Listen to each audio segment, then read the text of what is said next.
বৃহস্পতিবার দিনের বিশেষ কিছু টোটকা আজকে আমি আপনাদের সাথে শেয়ার করব। এই টোটকাগুলোকে অবশ্যই দৈনন্দিন জীবনে কাজে লাগিয়ে কমেন্ট করতে ভুলবেন না যে কতটা উপকার পেয়েছেন।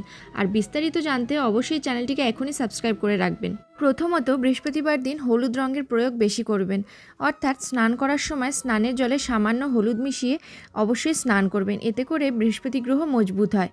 দ্বিতীয়ত, সূর্য পুজো করার সময় অবশ্যই হলুদ মিশ্রিত জল অর্পণ করুন এবং হলুদ রঙের ফুল দিয়ে পুজো করুন।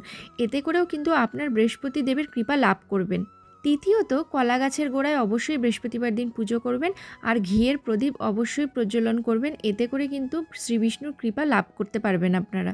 4 নম্বর হলো, মা লক্ষ্মীর আরাধনার সাথে অবশ্যই শ্রী বিষ্ণুর পূজা করুন। এতে করে মা লক্ষ্মী খুবই সন্তুষ্ট হন আর আপনার ঘরে বিরাজ করবেন। বৃহস্পতিবার দিন কিন্তু কেশরের তিলক অবশ্যই লাগাবেন, অথবা যদি কেশরের তিলক সম্ভব না হয় অবশ্যই হলুদের কোনো টিপ অবশ্যই কপালে লাগাবেন। বৃহস্পতিবার দিন কিন্তু অবশ্যই ছোলার ডাল রান্না করে খাবেন। এতে করে শ্রী বিষ্ণুর কৃপা আপনাদের উপর বজায় থাকবে।